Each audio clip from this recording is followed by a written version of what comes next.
Hola mundo, seguimos con la grabación del modelo PSU de Matemáticas 2019. Vamos a la pregunta número 17. Ahora sí, 17. Es una pregunta de insuficiencia de datos relacionadas con números complejos. En estas preguntas les recomiendo que saquen la mayor información que puedan del enunciado principal y después, cuando ya no tengan nada más que sacar de acá, empiecen a desprender las ideas de acá para ver si se cumple con una por sí sola, dos por sí sola o las alternativas siguientes. En relación a los complejos, antes de empezar a evaluar esto, tenemos que analizar que tenemos una suma enésima de términos. Tenemos muchos términos acá, n, no sabemos cuánto, pero sí sabemos que n es un entero positivo mayor que 64.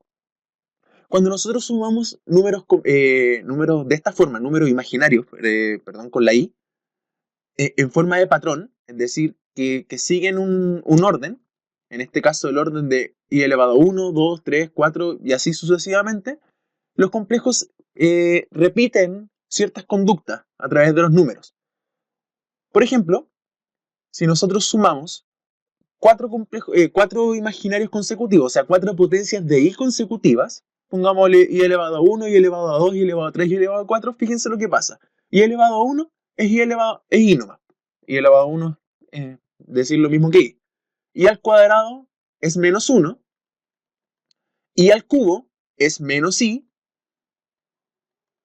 e i a la 4 es 1. Entonces, si nosotros sumamos estas cuatro cosas, si se fijan, aquí hay un i con un menos i que da 0, y un menos 1 con un 1 que da 0. Eso quiere decir que la suma de estas cuatro cosas es 0.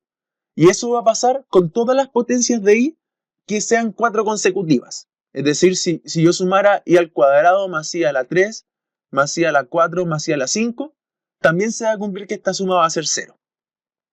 Entonces eso nos podría ayudar demasiado a facilitarnos la suma de muchos términos acá.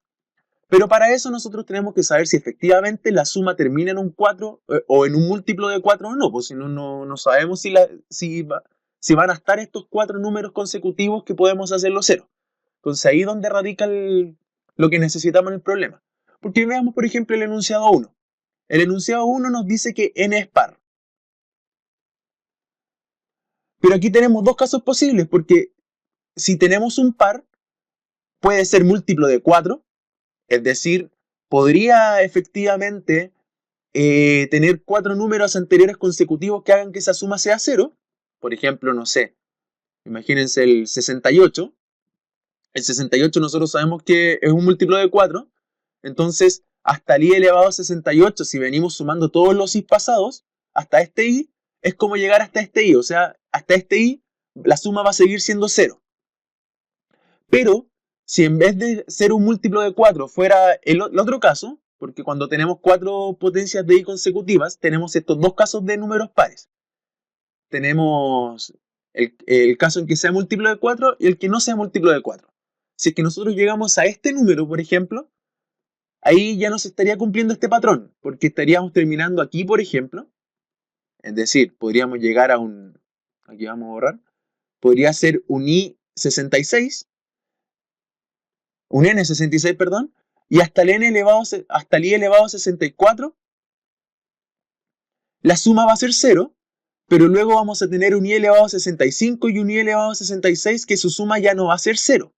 Eso quiere decir que va a ser un valor definido, creo que va a ser i menos 1, pero no vamos a saber si se va a cumplir este caso o este caso cuando n es par. Así que esta información por sí sola no nos va a servir. Vamos a borrar esto. Porque tenemos estos dos casos posibles, en que el i es múltiplo de 4 o i no es múltiplo de 4. Si es múltiplo de 4, entonces la suma es 0. Si no es múltiplo de 4, entonces la suma no es 0. Y la siguiente opción, bueno, entonces ya tenemos que la 1 no. Por sí sola al menos no. La siguiente opción dice, se conoce el resto al dividir n por 64. Y esta está perfecta. Porque, por ejemplo, imaginemos que un n es súper grande, un n es 130.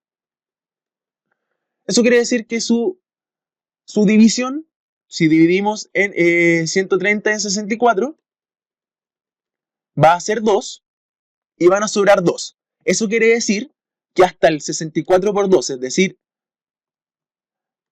hasta el i elevado a 128, punto, punto, punto. O sea, venimos sumando desde el i elevado a 1, el i elevado a 2, el elevado a 3 hasta el i elevado a 128. La suma va a ser 0. Porque este número es múltiplo de 4.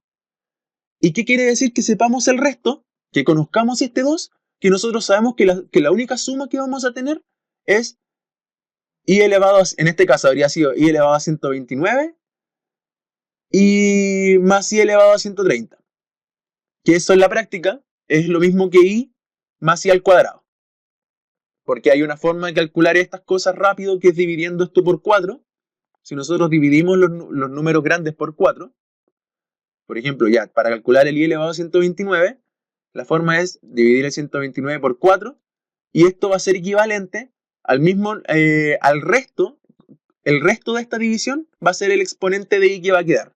Es decir, si nosotros hacemos esta división, nos va a quedar un 0 acá, un 9 acá, aquí va a quedar un 2 y aquí va a quedar un 1. Es decir, i elevado a 129 es lo mismo que i elevado a 1.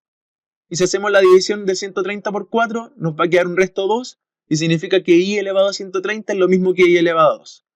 Entonces, al conocer el resto de la división por 64, nosotros vamos a estar seguros de la cantidad de términos que van a haber en este lado. Y así vamos a estar seguros de cuánto va a ser la suma total de todas estas cifras enésimas. Así que nosotros solamente teniendo la información 2 vamos a poder llegar al resultado. Espero que les haya quedado claro esto de los patrones que se cumplen en los complejos, que la suma de 4 números seguidos consecutivos, potencias consecutivas de i, suman 0, y que con la primera por sí sola no se podía porque teníamos la opción de que terminara en un múltiplo de 2 solamente, y no de 4, o en un múltiplo de 4. Y vamos a tener esos dos casos distintos que esta información no le iba a aclarar. Pero, teniendo el resto exacto de n por 64, podemos encontrar la cantidad exacta de términos que siguen en que nos van a afectar en la suma. Por esos dos por sí sola.